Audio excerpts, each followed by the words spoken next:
Welcome to RJ Rasel ভু স্টুডিওতে সবাইকে স্বাগতম। সবাই কেমন আছেন? আশা করি ভালো আছেন, ভালোর দলে আছেন। আমিও আলহামদুলিল্লাহ ভালো আছি, ভালোর দলে আছি, থাকবো ইনশাআল্লাহ।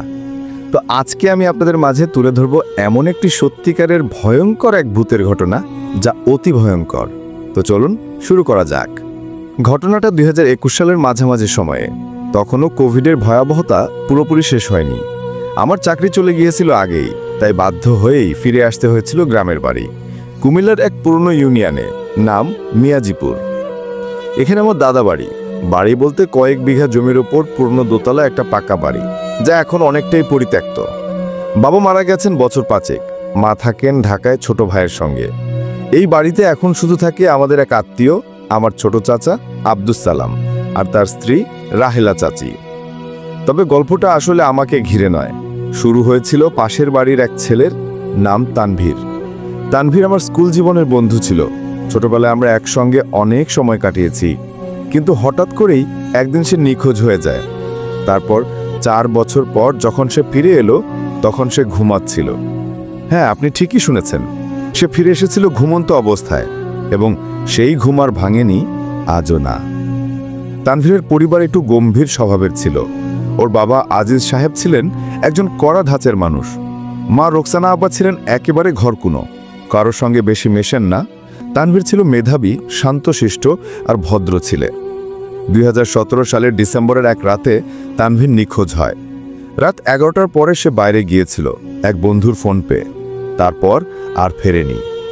পুলিশ, গ্রামবাসী, এলাকার তল্লাশি, নদীর ঘাট শ্মশান পর্যন্ত খোঁজা হয়, কিন্তু তানভীরের কোনো হদিস মেলেনি। 4 বছর কেটে যায়। তানভীরকে সবাই মৃত ভেবে নিয়েছিল। অথচ 2021 সালের মে মাসের এক রাতে হঠাৎ করে বাড়ির দরগড়ায় তাকে শোয়ানো অবস্থায় পাওয়া যায়। সে শুয়েছিল চোখ বন্ধ করে, নিঃশ্বাস নিচ্ছিল, কিন্তু জেগে উঠছিল না। ওর শরীর পরিষ্কার, কাপড় পর্যন্ত ঝকঝকে, অথচ 4 বছর কেউ খোঁজ পায়নি। জেগে উঠছে না, না খাচ্ছে, না চোখ খুলছে। তবু হার্টবিট স্পষ্ট। ডাক্তার এসে দেখে বললেন আনইউজুয়াল কোমা, কিন্তু না কোনো ইনজুরি, না নিউরোলজিক্যাল কিছু। এত বছর কেউ ঘুমিয়ে থাকতে পারে না, এটা অলৌকিক। এলাকায় কানা ঘোষা শুরু হলো। তানভীর আসলে কোনো এক জিনদের জগৎ থেকে ফিরে এসেছে। সে এখন কাল নিদ্রার আছে। এর ঘুম মানসিক ঘুম না। একদিন তানভীরের ঘরের পাশে বসে আছি আমি আর চাচা সালাম। রাহেলা চাচি চা নিয়ে এলো। আমাদের কথা হচ্ছিল ওর ঘুম নিয়ে। চাচা হঠাৎ বলল, তুই জানিস রিজওয়ান, এই বাড়িটার পিছন দিকটায় একটা পুরনো পুকুর ছিল। শুনতাম সেখানে কেউ গেলে অদ্ভুত ঘুমে চলে যেত, যাকে বলে কাল নিদ্রা। ছোটবেলায় আমি নিজে শুনেছি। আমার মায়ের এক ভাই একদিন সেখানে গিয়ে আর জেগে ওঠেনি। আমি চমকে উঠলাম। কাল নিদ্রা মানে? চাচা ধীরে বলল, এটা নাকি এক ধরনের জাদু। যারা কিছু ভুল জায়গায় গিয়ে পড়ে, কিছু ভুল সময় পার করে, তারা ওই নিদ্রার শিকার হয়। আর কেউ কেউ ফিরেও আসে, যেমন তানভীর, কিন্তু জেগে ওঠে না। ঘটনার 4 দিন পর এক ভয়ঙ্কর রাত আসে। আমি পাশের ঘরে ঘুমাচ্ছিলাম। হঠাৎ গভীর রাতে একটা ঠান্ডা বাতাসে ঘুম ভাঙে। মনে হলো কেউ আমার কানের কাছে ফিসফিস করছে, ভেঙে যাস না, ঘুম ভাঙালে সে চলে যাবে। আমি ভয়ে চুপচাপ হয়ে গেছিলাম। বুকের ভেতর কাঁপছিল। ঘর অন্ধকার, দরজাটা হালকা খোলা, বাইরে একটা ছায়ামূর্তি দাঁড়িয়ে আছে, ঠিক তানভীরের ঘরের সামনে। তখন মনে হলো আমি যদি কিছু না করি সে চলে যাবে, কিন্তু হঠাৎ করেই সেই ছায়া নড়ল, আমার ঘরের দিকে ঘুরে দাঁড়ালো। দুটো লাল চোখ জ্বলে উঠল অন্ধকারে। আমি চিৎকার করতে চাইলাম, পারলাম না। পরদিন সকালে দেখি তানভীরের কপালে কালচে একটা দাগ। ডাক্তার বলল কিছু না, চাপ পড়েছে হয়তো। কিন্তু রোকসানা আপা বলল এই দাগটা ছিল না, ওর ঘরে কেমন একটা গন্ধ হচ্ছে, মনে হচ্ছে পচা মাংসের গন্ধ। সেদিন দুপুরে আমি বাড়ির পিছনের পুরনো সেই পুকুরটায় গেলাম। পুকুর শুকিয়ে গেছে অনেক আগেই, কিন্তু পাশে একটা কালচে পাথরের বেদি আছে, যেটা আমি আগে কোনোদিন দেখিনি। তার উপর খোদাই করা আছে একটা নাম, নিদ্রাধীপ। এটা কার, কেন ছিল এখানে? আমি আর দাঁড়াতে পারিনি। সেদিন রাতে আমি নিজে ঘুমোতে পারিনি। চোখ বন্ধ করলেই তানভীরের নিঃশ্বাসের শব্দ, সেই লাল চোখ, সেই ফিসফিসানি। কিন্তু ভয়ঙ্কর ব্যাপার ঘটল পরদিন সকালে। তানভীরের মা নিখোঁজ। ঘর থেকে শুধু একটা শব্দ পাওয়া যায়, ভেঙে যাস না, ভেঙে যাস না। রাতে তানভীরের ঘরের সামনে আমি এক ছায়ামূর্তিকে দেখেছি, যার চোখ লালচে। পরদিন সকালে তানভীরের কপালে দেখা যায় কালচে ছাপ, আর তার মা রোকসানা আপা হয়ে যান নিখোঁজ। আর আমি ভয় আর জিজ্ঞাসার মাঝখানে দাঁড়িয়ে বুঝতে পারছিলাম এটা আর কোনো সাধারণ ঘুম নয়। রোকসানা আপা নিখোঁজ হওয়ার পর পুরো বাড়ি মাথায় উঠে যায়, লোকজন জমে যায়, পুলিশ ডাকা হয়, কিন্তু প্রমাণের অভাবে কেউ কিছু করতে পারে না। তবে সবচেয়ে অদ্ভুত ব্যাপার ছিল ঘরের মেঝেতে আঁকা এক অজানা চিহ্ন, যেন কারোর নখ দিয়ে আঁচড় কেটে বানানো। চিহ্নটা দেখতে অনেকটা বাংলা ঘ অক্ষরের মতো, কিন্তু বাঁক ছিল বিপরীত দিকে। সেই চিহ্ন ঘরের ফ্লোরে ছিল শুকনো লালচে রঙে, যেটা রক্ত কিনা বোঝা যায়নি, কিন্তু আমি জানতাম সেটা রক্ত। রোকসানা আপা নিখোঁজ হওয়ার পর তানভীরের ঘরটা আরো রহস্যময় হয়ে উঠল।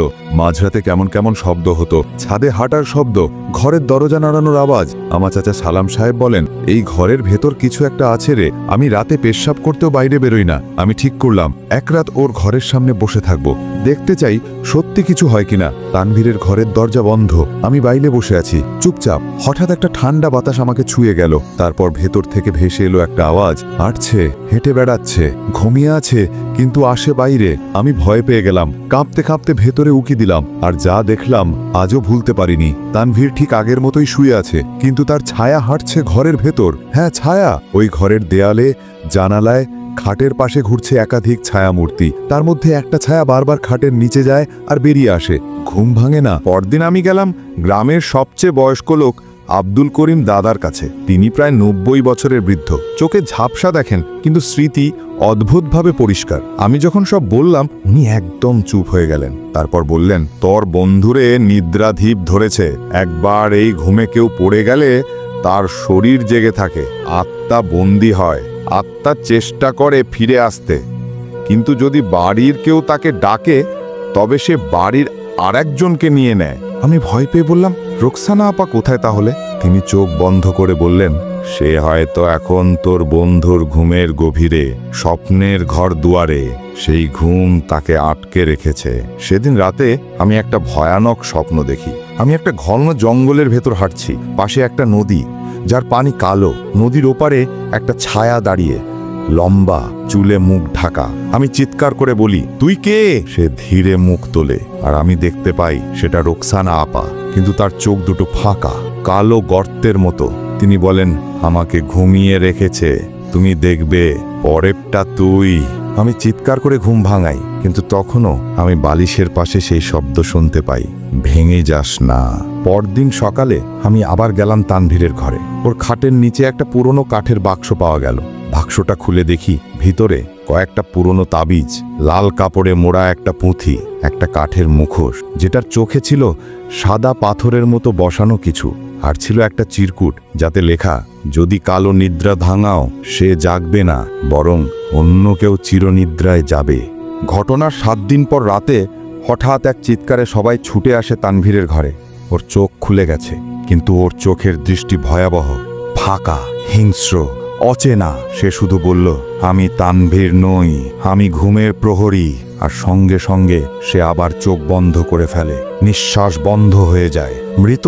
ডাক্তার ডেকে আনা হয়। সে বলে, শরীরে প্রাণ নেই, কিন্তু শরীর গরম, হার্টবিট নেই, কিন্তু রক্ত জমেনি। সেদিন রাতের শেষ প্রহরে আমি নিজের ঘরে ছিলাম।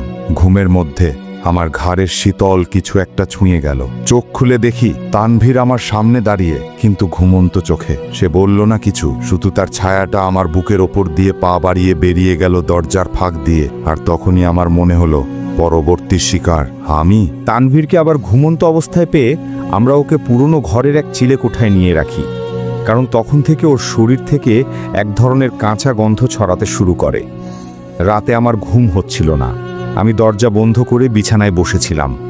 হঠাৎ আবার সে ফিসফিস আওয়াজ শুনি, একবার আয়, ও ঘুমিয়ে আছে, তোকে লাগবে। আমি হঠাৎ দেখি দরজার নিচ দিয়ে ধোঁয়ার মতো কিছু ঢুকছে। সেই ধোঁয়া ধীরে ধীরে ঘরের ভেতর ঘুরে বেড়াচ্ছে, যেন একটা ছায়া খুঁজছে আমাকে। আমি কাঁপতে কাঁপতে চোখ বন্ধ করি। সেই মুহূর্তে পেছন থেকে কানে আসে, তুই তোর ঘুম ছেড়ে পালিয়ে বাঁচবি? আমি দরজা খুলে দৌড় দিই, সোজা চাচার ঘরে গিয়ে উঠি। আমরা স্থানীয় মাদ্রাসার হুজুর হাফেজ ওসমান সাহেবকে ডাকি। তিনি এসে সেই পুঁথি আর তাবিজগুলো দেখতে চাইলেন, যেগুলো আমরা তানভীরের খাটের নিচ থেকে পেয়েছিলাম। পুঁথিটা খুলে তিনি অনেকক্ষণ চুপ করে থাকলেন। তারপর বললেন, এইটা একটা তান্ত্রিক নিদ্রা মন্ত্র। যারা মানুষকে দীর্ঘ ঘুমে আবদ্ধ করতে চায় তাদের কাছে এই পুঁথি ব্যবহার হয়, কিন্তু একে খুললে ঘুমন্ত আত্মা জাগে না, বরং অন্য কারো ঘুম কেড়ে নেয়। একে বলা হয় নিদ্রাধীপ বন্ধন। আমি জিজ্ঞাসা করলাম, তা মানে কি আমি আক্রান্ত হচ্ছি? তিনি চেয়ে রইলেন আমার দিকে, তারপরে ধীরে বললেন, তুই হয়তো ঘুম থেকে জেগে থাকা শিকারের তালিকায় আছিস। নিদ্রাধীপ তার প্রহরীকে পাঠায় ঘুম থেকে মুক্ত আত্মাদের খুঁজে আনতে। তুই যদি ঠিক সময়ে ঘুম না ঢাকিস, তোকে ওর জগতে নিয়ে যাবে।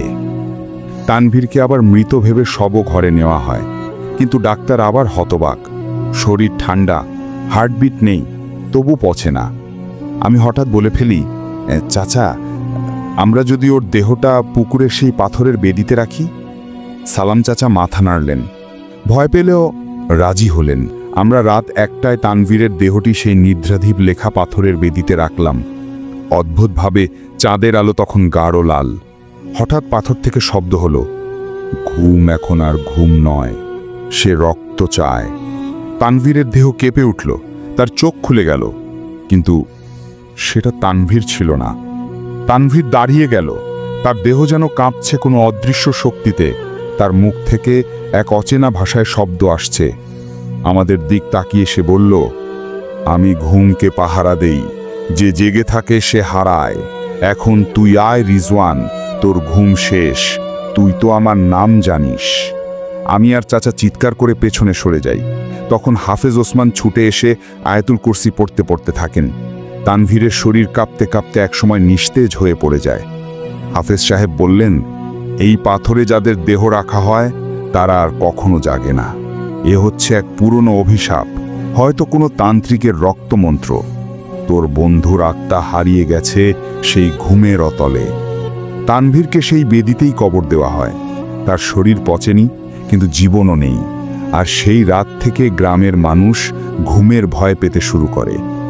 এক রাত ঢাকা ফেরার প্রস্তুতি নিচ্ছিলাম। ঘরে ফিরে দেখি টেবিলে একটা চিরকুট। রিজওয়ান, তুই কি জানিস তোকে কে ঘুমের ভেতরে খুঁজছে? তুই আমার নাম জেনেছস, তুই ঘুমোবি না, তোকে আমি টানব। নিদ্রাধীপ। আমি ভয়ে ঘুমাতে পারি না। 3 রাত পার হয়ে গেছে। চোখ বন্ধ করলেই দেখি কালো নদী, তানভীর দাঁড়িয়ে, পেছনে রোকসানা আপা, আর তৃতীয় একটা ছায়া আমার দিকে হাত বাড়ায়। তুই ঘুমোলেই আমি আসব, আমি এখনো ক্ষুধার্ত। আমরা এখন চলে যাব পরের ঘটনাতে। আসসালামু আলাইকুম রাসেল ভাই, কেমন আছেন? আশা করি ভালো আছেন। আমিও আলহামদুলিল্লাহ ভালো আছি। বেশি কথা বলবো না, সরাসরি চলে যাব ঘটনায়। চলুন শুরু করি। আমার নাম শাওন। পুরান ঢাকার এক পুরনো মহল্লায় আমার জন্ম, কিন্তু যেটা আজ বলবো সেটা একেবারে শহরের বাইরের একটা প্রত্যন্ত গ্রামের ঘটনা। সিলেটের এক পাথর কোয়ারির পেছনের জঙ্গল ঘেরা ছোট গ্রাম, নাম মাওলাবাজারের দাড়িকান্দি। ঘটনাটা 2018 সালের মাঝামাঝি। তখন আমি ইউনিভার্সিটিতে 3য় বর্ষের ছাত্র। বর্ষা চলে এসেছিল, সারা শহর কাদামাটিতে ভেসে যেত। আমার এক মামাতো ভাই মাহফুজ গ্রামের একটা ইট ভাটায় ঠিকাদার হিসেবে কাজ করত। হঠাৎ ফোন করে বলল, শাওন ভাই, একটু আসবেন প্লিজ, এখানে একটা ঘটনা ঘটেছে। আমার লোকেরা কাজে আসছে না, রাতেও কেউ পাহারা দিতে রাজি না। আমি তো অবাক, কেন, কি হয়েছে? ও বলল, ভাটার পাশে একটা পরিত্যক্ত ঘর আছে, কেউ জোর করে গেলে সেখানে বমি করে, চুর পড়ে, গা ঝিমঝিম করে। আর গতকাল রাতে নুরু মিস্ত্রি বলল সে ঘুমাতে গিয়ে দেখেছে কেউ একটা তার শরীরের উপর উঠে বসে আছে। আমি কৌতূহলী হয়ে গেলাম। গ্রামের মানুষ সাধারণত কুসংস্কারে বিশ্বাসী, কিন্তু মাহফুজ ও বরাবরই বাস্তববাদী ছিল। তো আর দেরি করিনি, পরদিন সকালে একটা লোকাল বাসে উঠে পাড়ি জমালাম দাড়িকান্দির দিকে। বিকেল গড়িয়ে গিয়েছিল। জায়গাটা ছিল প্রকৃতির মাঝে একেবারে বিচ্ছিন্ন, গাছপালা ঘেরা। একটা রাস্তা ইটভাটার দিকে চলে গেছে। ভাটার পাশে একটা পুরনো দালান, যার ভাঙা ছাদ, ফাটা দেয়াল দেখে বোঝা যায় বহুদিন কেউ ওখানে পা রাখেনি। মাহফুজ আমাকে নিয়ে গেল একটা টিনের ঘরে। বাইরে কয়েকজন লোক দাঁড়িয়েছিল, সবার মুখে ভয়। একজন হেসে বলল, এই জায়গাটা নাকি আগেও অভিশপ্ত ছিল, আগের মালিক আত্মহত্যা করেছিল। আমি তখন বিষয়টিকে তেমন গুরুত্ব দিইনি, কিন্তু রাতে ঘটনা ঘটতে শুরু করলো। রাত 10টা নাগাদ আমরা সবাই ঘুমোতে যাই। আমিও মাহফুজ পাশাপাশি ছিলাম। হঠাৎ একসময় আমার ঘুম ভেঙে গেল। একটা ঠান্ডা বাতাস যেন ঘরের মধ্যে ঘুরে বেড়াচ্ছে। আশ্চর্যের বিষয়, ঘরের দরজা বন্ধ, জানালা আটকানো, তারপরেও কেমন একটা হিম হিম বাতাস। চোখ খুলে দেখলাম ঘরের এক কোণায় যেন কিছু একটা নড়ছে, কেউ একজন হাঁটু মোড়ে বসে আছে। আমি স্পষ্ট দেখলাম না, কিন্তু অবয়বটা যেন মানুষের নয়। অতিরিক্ত লম্বা গলা, মাথা সামান্য নিচু, হাত দুটো মেঝেতে টানা। আমি ভয় পেয়ে উঠে বসলাম, কিন্তু ততক্ষণে অবয়বটা অদৃশ্য। ঘামাচ্ছি, বুক ধুকপুক করছে। হঠাৎ ঘরের দরজাটা খট করে নিজে নিজে খুলে গেল। বাইরে তখন চাঁদের আলো, আর সেই আলোয় আমি স্পষ্ট দেখলাম দরজার বাইরে দাঁড়িয়ে আছে একটা কালো ছায়া। তার চোখ দুটো জ্বলজ্বল করছে, রক্ত লাল। পরদিন সকালে আমি সবাইকে ডেকে বললাম ঘটনাটা। মাহফুজ ভয় পেয়ে গেল। পাশের এক বৃদ্ধ লোক, করিম চাচা, বলল, তোরা বুঝছিস না, এই ঘরটা আগে কালো জাদুর জন্য ব্যবহার হতো। সালাউদ্দিন ফকির নামে এক লোক ছিল, শয়তানের সাধনা করত। গ্রামের অনেকেই তখন মারা গিয়েছিল। শেষমেশ গ্রামের লোকজন তাকে পিটিয়ে মেরে ফেলে। তারপর থেকেই এই ঘরটি নিষিদ্ধ। আমি ভাবলাম এটা হয়তো গ্রাম্য কল্পকাহিনী, কিন্তু তারপরই করিম চাচা বললেন, তোর যদি সাহস থাকে তুই রাত 2টার একা দাঁড়াস ওই ঘরের সামনে, দেখবি কে আসে। আমার মাথায় চিন্তা ঘুরতে লাগলো, আমি সত্যি কি এত সাহসী? রাতে আমি একা ঘরের সামনে গিয়ে দাঁড়ালাম। তখন রাত 1:55, চারদিক নিস্তব্ধ। দূরে ইটভাটার ধোঁয়ার কুণ্ডলি ধীরে ধীরে উপরে উঠছে। আমি দাঁড়িয়ে আছি কাঁপতে কাঁপতে। ঠিক 2:01 মিনিটে আমি একটা আওয়াজ শুনলাম, যেন কেউ মাটিতে কাঠি টেনে একটা তন্ত্র এঁকে চলেছে। মাটির নিজে থেকে কাঁপছে না, কেউ যেন ধীরে ধীরে কিছু লিখছে। এরপর হঠাৎ ঘরের ভেতর থেকে আ আ আ করে একটা দীর্ঘ শব্দ এলো, যেন গলায় কেউ ছুরি বসিয়ে চেঁচাচ্ছে। আমি পেছন ফিরতেই দেখতে পেলাম ঘরের জানালার ভাঙা কাঁচে একটা মুখ। লম্বা নাড়ি, চোখ নেই, গাল গর্ত হয়ে গেছে, আর মুখটা খোলা। তাতে জ্বলে উঠছে এক ধরনের অস্বাভাবিক আলোক রেখা। আমি দৌড়ে ভাটার দিকে চলে যাই, কিন্তু আশ্চর্যভাবে পথ যেন বদলে গেছে। যেখানে খোলা মাঠ ছিল সেখানে এখন যেন ঘন বনের মতো গাছপালা। আমি চিৎকার করে উঠলাম, মাহফুজ, কেউ আছে, বাঁচাও! কিন্তু আমার গলা যেন আটকে যাচ্ছে। মুখ খুলেও শব্দ বেরোচ্ছিল না। চারপাশে শুধু ছায়া ছায়া আর অদ্ভুত ভাঙা আরবি মন্ত্র পড়ার মতো গলা। তখনই দেখলাম একজন তান্ত্রিক হাঁটছে আমার দিকে। তার চোখ নেই, কপালে রক্ত দিয়ে আঁকা জিনের ছাপ। সে বলল, তুই তো আমায় ডাকলি, এখন আর ফিরে যেতে পারবি না। শুরু হয়েছে ফাঁদ। পালানোর চেষ্টা করেও আমি যেন একটা বৃত্তে আটকে পড়েছিলাম। বারবার একই গাছ, একই ছোট ঝোঁপ, একইভাবে বাঁক ঘুরে আবার সেই পরিত্যক্ত ঘরের আশেপাশেই ফিরে আসছিলাম। যেন সময় আর জায়গা আমার সঙ্গে কোনো খেলা খেলছে। ঘড়ি দেখলাম রাত 3টে, অথচ আকাশে চাঁদটা আগের জায়গাতেই আছে। এই 1 ঘন্টায় কিছুই যেন বদলায়নি। আমার বুক ধুকপুক করছিল। হঠাৎ পেছনে কারোর শ্বাস ফেলার শব্দ। আমি ফিরে তাকাতেই দেখলাম কেউ একজন আমার একেবারে পিছনে দাঁড়িয়ে, কিন্তু ছায়া ছাড়া কিছুই দেখা যায় না। মুখ নেই, শরীর নেই, শুধু কালো কুয়াশার মতো ছায়া। তার মাথার উপর একটা তামার পিণ্ড ঝুলে আছে, আর সেই পিণ্ডে যেন রক্ত লেগে শুকিয়ে গেছে। সে ফিসফিস করে বলল, শাওন, তোকে ডাকা হয়েছে, সালাউদ্দিন এখনো মাফ পায়নি। পরদিন সকালে আমার ভাটার পুরনো কেয়ারটেকার হারুন মিয়া আমাকে ডেকে একটা গল্প বললেন। ছেলেটা অনেক বছর আগেই ঘরের মালিক ছিল সালাউদ্দিন ফকির। সে ছিল এক শয়তানের উপাসক। বলে লোকেরা যে সে তার মেয়েকে বলি দিয়েছিল। নিজের মেয়েকে? আমি আঁতকে উঠলাম। সে বলতো যে কালো পাথরের আত্মা তাকে শক্তি দেবে, আর সেই পাথর ছেলেটা এখনো এই ঘরের ভেতরে আছে। আমি প্রশ্ন করলাম, কেউ কখনো সে পাথর দেখেছে? তিনি বললেন, দেখেছে। যারা দেখেছে তারা আর কথা বলতে পারেনি। না হয় পাগল হয়ে গেছে, না হয় আত্মহত্যা করেছে। সন্ধ্যার ঠিক আগ মুহূর্তে আমি সাহস করে সেই ঘরে ঢুকলাম। ভেতরটা অদ্ভুত ঠান্ডা। মেঝেতে শুকনো রক্তের দাগ, ছাদের কোণে ঝুলে থাকা পচা চামড়ার মতো কিছু। দেয়ালে আয়াতুল কুরসি উল্টোভাবে খোদাই করা, যেন কারোর প্রতিশোধ আর যন্ত্রণার প্রলেপ। হঠাৎ চোখে পড়ল ঘরের এক কোণে অর্ধেক মাটি খোঁড়া। আমি হাত দিয়ে মাটি সরাতেই দেখি একটা কালো পাথর, আকারে ছোট, কিন্তু গায়ে লাল রঙের অদ্ভুত চিহ্ন আঁকা, যা স্পষ্টভাবে আরবি লিপির বিকৃত রূপ। আমি পাথরটা তুলতেই ঘরের বাতাস বদলে গেল। দেওয়াল থেকে এক নারীর কান্নার শব্দ, আব্বু, আমায় কেন দিলি? আমি দৌড়ে ঘর থেকে বেরিয়ে এলাম। পরদিন সকালে এক অদ্ভুত লোক এসে হাজির হলেন ভাটায়। লম্বা দাড়ি, গলায় একাধিক তাবিজ, হাতে কাঠের লাঠি। তার নাম বললেন মাওলানা সিরাজউদ্দিন। তিনি জানালেন তিনি আগে একবার এই ঘর পরিশুদ্ধ করতে এসেছিলেন, কিন্তু তখনই তার এক সঙ্গী অন্ধ হয়ে যায়, তাই অসমাপ্ত রেখে ফিরে যান। তিনি আমাকে সরাসরি প্রশ্ন করলেন, তুমি কি কালো পাথর স্পর্শ করেছ? আমি হ্যাঁ বলতেই তার মুখ কালো হয়ে গেল। তাহলে তুমি এখন সংযুক্ত হয়ে গেছো সালাউদ্দিনের আত্মার সঙ্গে। সে তোমার মাধ্যমে আবার শক্তি ফিরে পেতে চাইবে। সিরাজউদ্দিন হুজুর জানালেন, এই ঘরের মাটির নিচে 5টি বলি দেওয়া শিশুর হাড় কবর দেওয়া ছিল। সেই হাড়ের ওপর স্থাপন করা হয়েছিল কালো পাথর, যেটি তন্ত্রের মূল জিনিস। এই ঘরের প্রতিটি ইট, মাটি, এমনকি কাঠ, সবই এখন তন্ত্র বলে বাধা। কেউ বেশি সময় ভেতরে থাকলে সে ভিন্ন জগতে চলে যাবে, যেখানে আত্মারা নিজের শরীর খুঁজে বেড়ায়।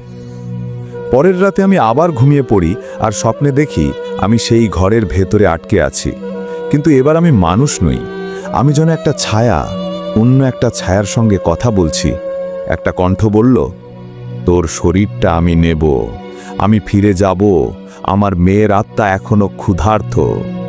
আমি চিৎকার করলাম, হঠাৎই জেগে উঠলাম, কিন্তু আশেপাশে কেউ নেই, পাশের বালিশের রক্তের ছিটে। আমি দরজায় গিয়ে দেখি বাইরে একটা মেয়ে দাঁড়িয়ে, সাদা জামা, চোখে খালি গর্ত, মুখে আধা গলা ছেঁড়া। সে ধীরে ধীরে বলছে, আমায় বাঁচাও, আমার নাম আয়েশা, বাবাই মেরেছিল। সেদিন থেকে আমি কেমন যেন বদলে যেতে থাকি, মাথা ভারী লাগে, মাঝরাতে ঘুমের মধ্যে উঠে বাইরে হেঁটে যাই নিজে জানি না। মাহফুজ একদিন চিৎকার করে বলল, ভাই, তুমি আমার দিকে তাকিয়ে কিছু বলছিলেন আর চোখে রক্ত পড়ছিল।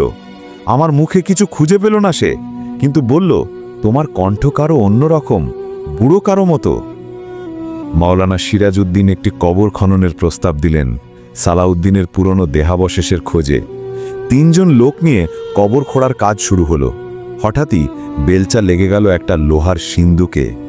সেই সিন্দুক খোলা মাত্রই এক পোকায় ভরা কাপড় মোড়া হাড়গোড় উঠে আসে, আর তারপর চারপাশে বিদ্যুতের ঝলক, অন্ধকার নেমে আসে, বাতাস বন্ধ হয়ে যায়। এক বৃদ্ধ ভেসে ওঠে আকাশে, মুখে পচা মাংসের হাসি, চোখ দুটো শুধু শূন্যতা। তোরা আমায় ডিস্টার্ব করলি, এখন ভয় পাস? এটা তো তোরাই চাইছিলি, জাদুর চাবি। সালাউদ্দিন ফকিরের সেই সিন্দুক থেকে যখন কাপড়ে মোড়া পোকায় ছামা দেহাবশেষ উঠিয়ে আনা হলো, চারপাশে বাতাস থমকে গিয়েছিল, এমনকি রাতের পাখিরাও নীরব হয়ে গিয়েছিল, যেন কারো অপেক্ষায়। সিন্দুক খোলার সঙ্গে সঙ্গেই চারপাশের বাতাস ভারী হয়ে এলো, একটা হাহাকার যেন উঠে এলো মাটির তলা থেকে। সিরাজ হুজুর মাটি থেকে কিছু ধুলো তুলে কপালে ছুঁয়ে বললেন, এই জায়গা এখনো তার তন্ত্রে বন্দী, ওর দেহাবশেষ ধ্বংস না করলে এই ফাঁদ থেকে মুক্তি নেই। শাওন, তুই তো স্পর্শ করেছস কালো পাথর, তোর শরীর এখন তার চ্যানেল হয়ে গেছে। আমার মাথা ঘুরছিল, মনে হচ্ছিল কেউ যেন ভেতর থেকে আমার চোখ দিয়ে তাকাচ্ছে, কষ্টে, প্রতিশোধে, ঘৃণায়। সেদিন রাতে আমি আর ঘুমোতে পারিনি, ঘরের দরজা বন্ধ করে বসেছিলাম। রাত 3টের দিকে দরজার নিচ দিয়ে ঠান্ডা হাওয়ার সাথে সাথে মেঝেতে একজোড়া ছোট্ট বাচ্চার পায়ের ছাপ ভেসে উঠল। আমি তাকিয়ে দেখি সে সেই সাদা জামা পরা ছোট্ট মেয়েটি, আয়েশা। তার মুখে আগের মতো হাহাকার নয়, বরং আজ সে বলল, আমায় খুঁজো না, আমাকে বলি দিয়ে দিয়েছে, আমি শুধু বাবাকে চাই। আমি বললাম, তুমি চাইলে আমি তোমায় মুক্তি দিতে পারি, কি করতে হবে? সে বলল, পাথরটা গলা দিয়ে ফেলে দাও আগুনে, ওর দেহ পোড়াও, আর মাটির নিচে আছে 5টা শিশুর হাড়, সেগুলো একত্র করে মাটি দাও আলাদা জায়গায়, তাহলেই আমরা মুক্তি পাব আর তুমি বাঁচবে। পরদিন ভোরবেলায় সিরাজ হুজুর আর আমি মিলেই শুরু করলাম সেই হাড়গোড় বের করে আলাদা জায়গায় নিয়ে যাওয়া। কিন্তু কাজ শুরুর পরপরই হঠাৎ মেঘ করল, এক অদ্ভুত ঝড় শুরু হলো। আকাশ কালো হয়ে উঠল, আর আমরা চারপাশে ভেসে উঠতে থাকলো ছায়া। ছায়াগুলো দৌড়ে বেড়াচ্ছে, কেউ গাছে উঠে যাচ্ছে, কেউ আঁটিতে গড়াগড়ি খাচ্ছে। একটা ছায়া এসে আমার গলার কাছে মুখে নে বলল, তুই পালাতে পারবি না, আমি এখন তোর শরীরেই থাকব। আয়েশার কান্না আমার শাস্তি। আমি হঠাৎ করে হুঁশ হারিয়ে ফেললাম। পরদিন চোখ খুলে দেখি আমি সেই পুরনো ঘরে, আমার পায়ের নিচে কালো পাথর, সামনে আয়নার মতো একটা গ্লাস, আর তাতে দেখা যাচ্ছে আমার মুখ, কিন্তু চোখ অন্য কারো। আমার শরীরটা যেন নিজের নিয়ন্ত্রণে নেই। সিরাজ হুজুর বললেন, তুই এখন সীমারেখায়, ও যদি তোকে পুরো দখল করে নেয় তুই আর ফিরে আসবি না, কিন্তু এখনো সময় আছে, আয়েশার আত্মা এখনো পাশে আছে। সন্ধ্যার আগে সিরাজ হুজুর এক জায়গায় কাঠ জড়ো করে আগুন জ্বালালেন। আমি পাথরটা হাতে তুলে আনলাম, হাত কাঁপছিল, মাথা ঘুরছিল, কিন্তু ভেতর থেকে একটা কণ্ঠ বলছিল, ফেলিস না, আমি তোকে অমর করব, সব ক্ষমতা দিব। আমি কাঁদতে কাঁদতে পাথরটা আগুনে ছুড়ে দিলাম। তখনই চারপাশে বিকট শব্দে কিছু একটা ফেটে গেল। ঘরের ছাদ ধসে পড়ল, বাতাস অন্ধকার হয়ে গেল, আর আগুনটা এক মুহূর্তে লাল থেকে নীল হয়ে গেল। একটা মেয়ের কণ্ঠ শোনা গেল, আমি মুক্তি পেয়েছি, ধন্যবাদ শাওন ভাই। ঘটনার পরদিন সকালে পুলিশ ও গ্রামবাসী এসে ভাটার সে পুরনো ঘর ভেঙে ফেলল। আমি আর মাহফুজ শহরে ফিরে এলাম, কিন্তু আজও মাঝরাতে আমি যখন আয়নার সামনে দাঁড়াই, তখন মাঝে মাঝে নিজের চোখে কাউকে, অন্য একজনকে দেখতে পাই। মাঝে মাঝে শ্বাস নিতে কষ্ট হয়। আর একটা স্বপ্ন, আমি ঘুমাতে গেলেই একটা মেয়ে এসে বলে, তুমি পাথর পুড়িয়েছ, কিন্তু আমি তো এখনো এখানে, এখন আমার থাকার জায়গা তোমার মন। কালো জাদু যখন শুরু হয়, তখন তা একজনকে না, 10 জনকে, এক গ্রামকে, এক সময়কে গ্রাস করতে পারে। তোমার চোখ দিয়ে কে দেখছে সেটা তুমি জানো তো? এই ছিল আজকের ঘটনা। ধন্যবাদ। তো গল্পটি কেমন হয়েছে, আপনাদের কাছে কেমন লেগেছে অবশ্যই জানাবেন। আর আমার ইউটিউব চ্যানেল অবশ্যই সাবস্ক্রাইব করবেন, লাইক কমেন্ট শেয়ার করবেন, বন্ধু হয়ে পাশে থাকবেন। আপনি কি আমাদের সঙ্গে কোনো গল্প শেয়ার করতে চান? তাহলে এমন একটি গল্প দিন যা একান্তই আপনার নিজস্ব এবং আগে কখনো কোথাও প্রকাশিত হয়নি, না কোনো পত্রিকায়, না সোশ্যাল মিডিয়ায়, না ইউটিউব বা অন্য কোনো প্ল্যাটফর্মে। আপনার আত্মীয় স্বজন, পাড়া প্রতিবেশী, ইউনিয়ন, উপজেলা বা জেলার কোনো সত্য ঘটনা যা ভৌতিক, রহস্যময়, অলৌকিক বা ব্যতিক্রমধর্মী, তাহলে সেটি আমাদের লিখে পাঠান। আপনার পুরো নাম, সঠিক ঠিকানা, ঘটনার উৎস, নিজের বা পরিচিত কারো। অনেক অনেক ধন্যবাদ সবাইকে।